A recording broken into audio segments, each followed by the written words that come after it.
And with that, I will move to open the work session. Second, all in favor? Aye. And we are open. Folks, if you're watching from home, first of all, thank you for caring enough about village affairs to pay attention to what's going on. And if you have any functional difficulty, we're available as we have been the whole pandemic across 3 different platforms. We're on LMC TV, we are on the YouTube streaming channel, and we are on Zoom. So we have one applicant issue up tonight. We have been waiting for the applicant to give us the green light on 1165 Grecian. And they were waiting to give us that green light until they had a Westchester Department of Health permit. They now have that permit. They've made a submission to us last Thursday the 3rd with a cover letter, and we have Esteban's response to outstanding items in a memo that was posted, I believe, today. So we are, as always in work sessions, we're only talking about the completeness of the file. The one thing I know I need is to have our consultant from Maser show up in person, because there are issues to talk about where we're going to want the full array of expertise put before the commission. Other than that, I don't know of anything else we need. I thought other than what the applicant thought they needed, the Westchester Department of Health permit, we all thought we had everything we needed as of the last couple of times, but I want everybody else's view on that. Seamus, we have everything we need? Yeah, I just wanted to ask if it's okay, just a couple confirmatory questions of Esteban. What is the date, Esteban, that of the SWIP that you reviewed?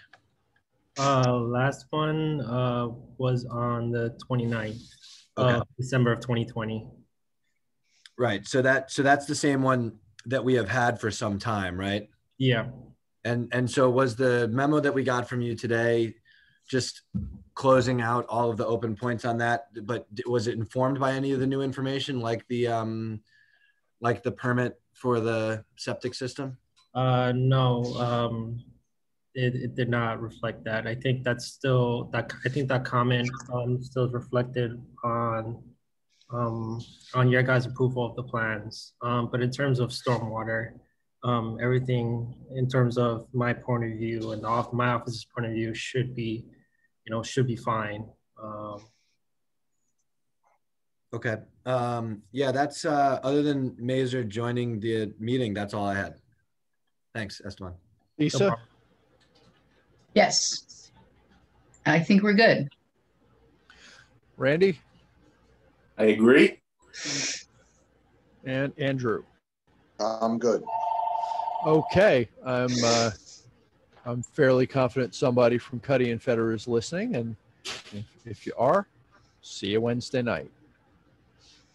We have one major administrative item to deal with. That is the dock replacement project in the harbor.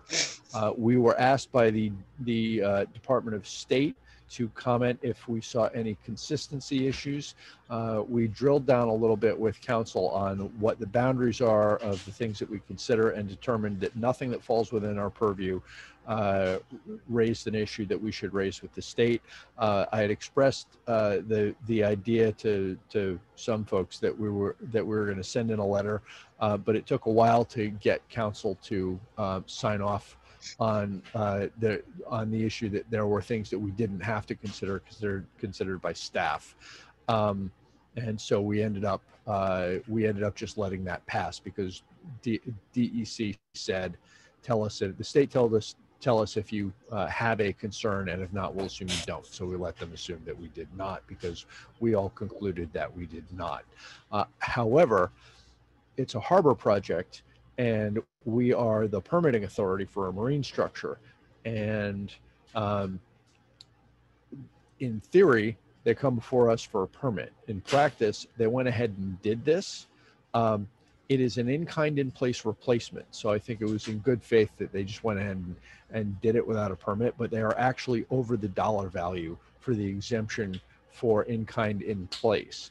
I think that's probably no harm, no foul, but to preserve the orderly function of the commission, in the permit granting authority that it has over marine structures. I think we want them to go ahead and get the permit and close it out, even though it's after the fact. Does anyone have a different view on that? Thomas, I have a comment on that. I spoke in an update. I spoke to Jeff, the harbor master, today. He was under the impression, I asked him if he had filed his permits. He said yes, but those were on the state level. I told him that he does need a marine structure permit. He should call the Village of Mamaroneck building department, apply for marine structures permit, apply for a building permit, file it with the building department. The building department will refer to the planning board, and then I think they will send it to us. So he's going to get on that tomorrow on the municipal level. Okay. I think that's the right result. Anybody else on that? No other comments. Those were the only two agenda items we had other than minutes. And one thing on minutes, there's been some citizen commentary about getting minutes in. I realize I'm the worst offender in this regard. I'm just putting a pin in it that we should crank those out faster if we can. Again, admitting that I've sometimes been the biggest problem there. What was the other issue? I'm sorry, Andrew, refresh my recollection. What was the other thing? You're muted. There was a SWIP, a reference to a SWIP that might have been incorrect, and we were going to have staff just investigate that. Thank you. Thank you for reminding me. Okay, we got some citizen correspondence about an application where we had some SWIP information that there was a question about whether it was a properly formatted SWIP within the meaning of the guidelines, within the meaning of the manual, stormwater design manual. I wanted to, first of all, Esteban, I think you're probably aware of it, and I wanted to circle around to you and see if you can sort of give us some clarity on what we had in front of us and answer the questions about its sufficiency. So I think it was regarding 1025 Rushmore Avenue, Oriental Beach Club. Oriental Beach Club. Yeah, which was brought up during the planning board last week. In terms of the information that I had gotten, it did meet the qualifications of a SWIP per the New York State Stormwater Design Manual guidelines. It was just, the information was probably presented in ways that the planning board was not used to, as a normal SWIP would be presented, I guess, within the village. But after I did get a revised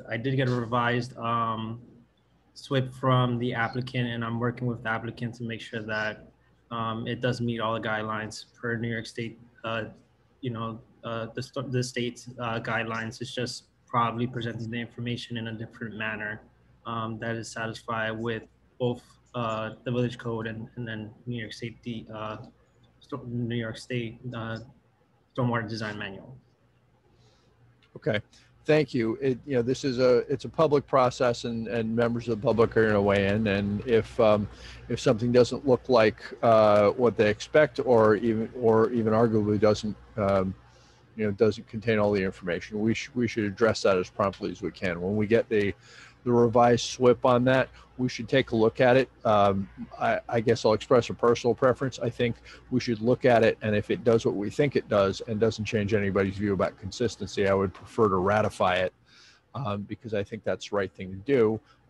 When it comes up, when you've got it, let us know, and then we'll talk as a commission about how to handle it. But procedurally, that would be my preference. I think we should look at it, and if it doesn't do anything different than what we thought, we should ratify it so that the file is complete, accurate. We have a correct resolution to touch all the bases. Okay, so that's our second administrative item. I don't have anything else that I think we need to address tonight. I think we're all teed up for, unless there's an update on LWRP. No, I don't have one. No. Okay. All right. So I think that runs our agenda. And with a nice quick meeting, we have set ourselves up for a substantive discussion next Wednesday night. I think that's it. And with that, I will entertain a motion to adjourn. So moved. Second. Second. All in favor? Aye. We're adjourned. Thank you for a very efficient session, folks. Night, everybody. Thank you.